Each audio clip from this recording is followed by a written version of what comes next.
You've watched it happen again and again. The loud one gets promoted, the shallow one gets followed. The one who simplifies everything gets believed. The one who performs confidence without competence gets trusted. And you, who see the layers, who question the narrative, who hesitate because you understand complexity, you get passed over, not because you're wrong, because you're inconvenient. Society doesn't reward truth, it rewards utility. It doesn't elevate depth, it elevates what's easy to consume. And the most dangerous illusion you've been sold is that if you just work harder, think clearer, speak smarter, you'll finally be seen. But clarity isn't the currency of social systems. Perception is. And perception is built on simplicity, repetition, and emotional resonance, not accuracy. Today, we're going to dissect why fools rise. Not because they're lucky, because the game was never designed for the thoughtful. We're using Machiavelli not as a historical figure, but as a lens, a ruthless decoder of how power actually flows. This isn't about becoming cynical. It's about becoming strategic. Because once you see the mechanism, you stop blaming yourself for losing a game that was rigged from the start. You know the feeling. You prepare. You research. You think 3 steps ahead. You speak with precision. And in the same room, someone else speaks with certainty. They don't hesitate. They don't qualify. They don't acknowledge nuance. And they get the nod, the opportunity, the trust, the platform. You walk away feeling not just overlooked, but penalized for your own clarity. You start questioning yourself. Maybe I'm overthinking. Maybe I should just simplify. Maybe depth is the problem. And that doubt, that quiet erosion of self-trust, is where the real damage begins. You've spent years believing that competence would eventually speak for itself. But competence doesn't speak. Performance does. And performance favors those who aren't burdened by the weight of seeing too much. You've noticed that the more you understand, the harder it is to act. Because action requires certainty, and certainty requires ignoring variables that your mind refuses to drop. Meanwhile, the fool moves. Not because they're brave, because they're unburdened. They don't see the traps, so they walk straight through. And the world mistakes their blindness for boldness. You've felt the loneliness of this pattern, not the loneliness of being alone, the loneliness of being awake in a room full of people who are sleepwalking. You can't unsee what you see, and you can't easily explain it without sounding arrogant, cynical, or difficult. So you stay quiet, and the silence builds, not as peace, as pressure. You start to resent not the fools who win, but the system that rewards them. And that resentment, left unexamined, turns inward. It becomes cynicism. It becomes withdrawal. It becomes the quiet belief that maybe the world isn't meant for people like you. But that belief isn't wisdom. It's exhaustion wearing the mask of insight. This isn't random. This isn't bad luck. This is a structural feature of human systems. Groups don't optimize for truth. They optimize for cohesion, for predictability, for ease of coordination, and complexity is a threat to all three. When someone introduces nuance, the group doesn't experience enlightenment. They experience friction. Friction slows decisions. Friction creates doubt. Friction demands energy. So the system develops an immune response. It doesn't attack the complex thinker directly. It marginalizes them through subtle social mechanics. A joke when they get too serious. A label, overthinker, too intense, hard to read. A quiet shift in inclusion. You're still invited, but you're no longer relied upon for direction. Because direction requires simplicity, and simplicity is the native language of social momentum. This is the hidden pattern. Social systems reward what moves them forward, not what makes them accurate. And movement favors the confident, the repetitive, the emotionally resonant, not the precise, the cautious, the layered. The fool isn't winning because they're smarter. They're winning because they're legible. They fit the cognitive budget of the group. And in a world drowning in noise, legibility is the ultimate currency. You lose not because you lack value. You lose because your value requires attention the system isn't willing to pay. Machiavelli understood this 500 years before modern psychology gave it a name. He didn't write self-help. He wrote power mechanics. In The Prince, he wasn't prescribing morality. He was describing reality. And his central insight was brutal. It is safer to be feared than loved, if you cannot be both. But there's a deeper layer beneath that famous line. Machiavelli knew that perception governs power more than essence. A ruler doesn't need to be virtuous. He needs to appear virtuous. He doesn't need to be consistent. He needs to appear stable. He doesn't need to be wise. He needs to appear decisive. Why? Because the crowd doesn't have the capacity to evaluate depth. They evaluate signals, and signals are simple, repetitive, emotional. The fool masters signals because they live on the surface. They don't get tangled in the gap between appearance and reality because they don't perceive the gap. You perceive it. And that perception paralyzes you. Machiavelli wasn't celebrating this. He was documenting it. He saw that the prince who tries to be truly good in a world of appearances will be destroyed by those who are not good. Not because goodness is weak. Because goodness, when it refuses to perform, becomes invisible. And invisibility is political death. Machiavelli's lesson isn't become a fool, it's understand the game. You don't have to play it the way they do, but you must see it clearly, or you will be used by those who do. The intelligent man doesn't fail because he lacks strategy. He fails because he refuses to simplify his message to match the cognitive bandwidth of the room. Machiavelli would tell you, that's not integrity. That's strategic negligence. Depth without delivery is just self-indulgence. And self-indulgence, no matter how intelligent, never builds power. Here is what happens under the surface when this pattern goes unaddressed. You don't suddenly become bitter. You become careful. You start filtering your insights before you speak. You learn which rooms can handle complexity and which will punish it. And slowly, you begin to self-censor, not out of fear, but out of efficiency. Why spend energy explaining layers when a soundbite gets the result? But every time you simplify to be heard, you betray a part of your mind. And betrayal, repeated, becomes identity. You start to believe that your depth is a burden to be managed, not a gift to be deployed. You watch the fool rise and tell yourself it's temporary. That substance will eventually win.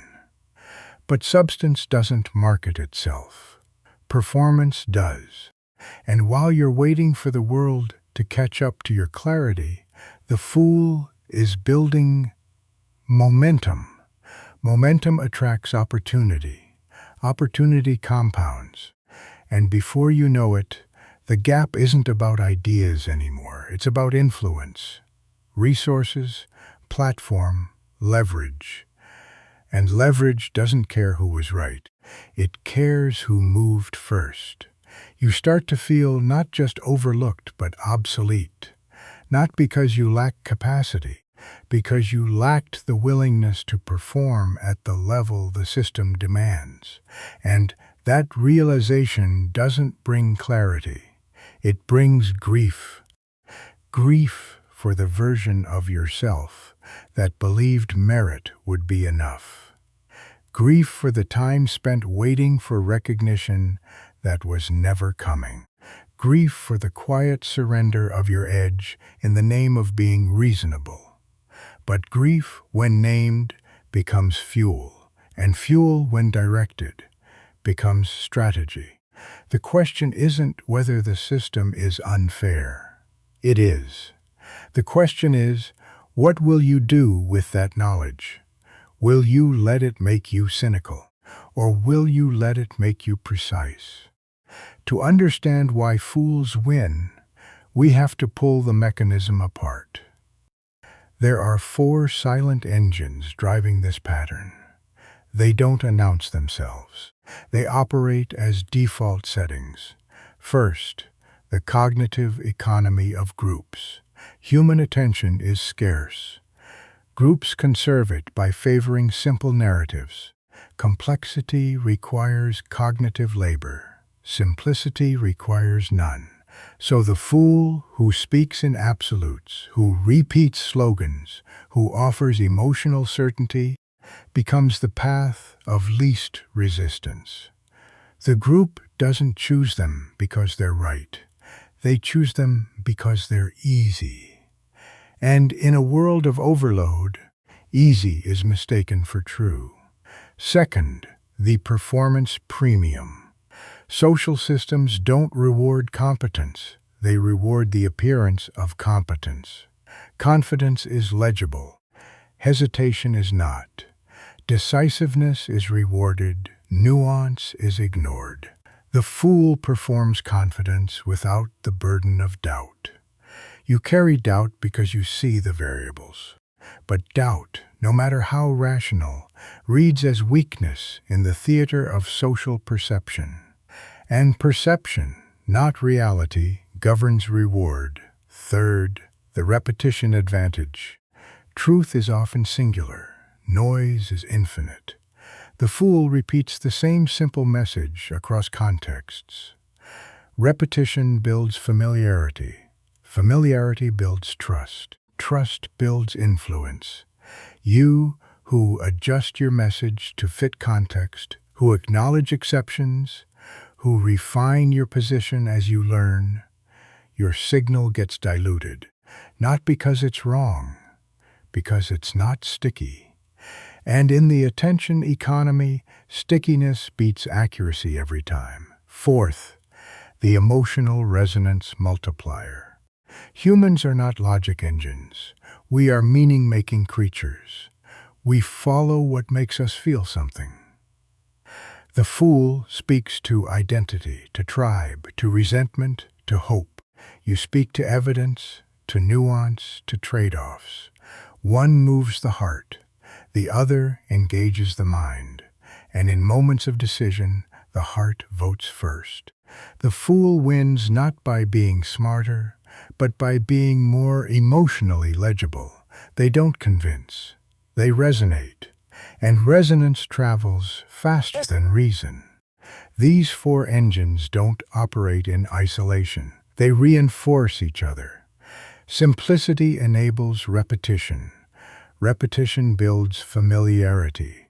Familiarity enables emotional resonance. Emotional resonance grants permission to ignore complexity. And the cycle repeats, elevating those who thrive on the surface while sidelining those who dwell in the depths. You don't lose because you're wrong. You lose because the system isn't designed to hear you, and a system that can't hear depth will always reward noise. This pattern doesn't just affect your career or your social standing. It rewires your relationship with your own mind. You start to distrust your clarity. You begin to second-guess your insights. You mute your observations before they leave your lips. And slowly, the most dangerous thing happens. You start to believe that your depth is the problem, not the environment's shallowness, your perception, your hesitation, your refusal to simplify. You internalize the narrative that if you just spoke up more, believed in yourself more, acted without overthinking, you'd finally break through. But breaking through isn't about volume. It's about alignment. And alignment requires a strategy that honors your depth while navigating the surface. Without that strategy, the consequences compound. You withdraw not out of wisdom, but out of exhaustion. You stop pursuing opportunities because the cost of translating yourself feels too high. You date people who don't challenge you because challenge feels like work. You consume content that confirms your numbness because depth feels lonely. And you call this maturity. But maturity that requires self-abandonment isn't maturity. It's surrender. The real cost isn't that you lose to fools. The real cost is that you start to believe fools are the only ones who get to win. And that belief doesn't protect you. It imprisons you. It keeps you small not because the world demands it, but because you've accepted the premise that depth and success are mutually exclusive. They're not, but they require a different kind of courage, not the courage to speak louder, the courage to speak strategically, to deliver depth in a form the surface can receive, to be complex without being confusing, to be precise without being pedantic, to be real without being reckless. That is the skill Machiavelli was pointing to, not manipulation, translation. The ability to carry depth into shallow waters without drowning it. This isn't about becoming a fool. This isn't about selling your mind for approval. This is about recognizing that depth without delivery is self-indulgence. Machiavelli didn't admire fools. He understood their utility. And understanding is not endorsement. You don't have to become shallow to navigate a shallow system. You have to become strategic. Strategy isn't compromise. It's calibration. It's asking, what is the simplest form of this truth that still retains its power? What is the clearest signal I can send without distorting the message?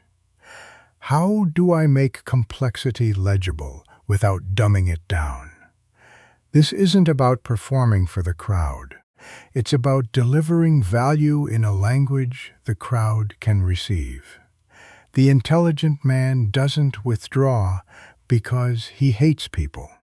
He withdraws because he hasn't yet learned how to translate his depth into social currency.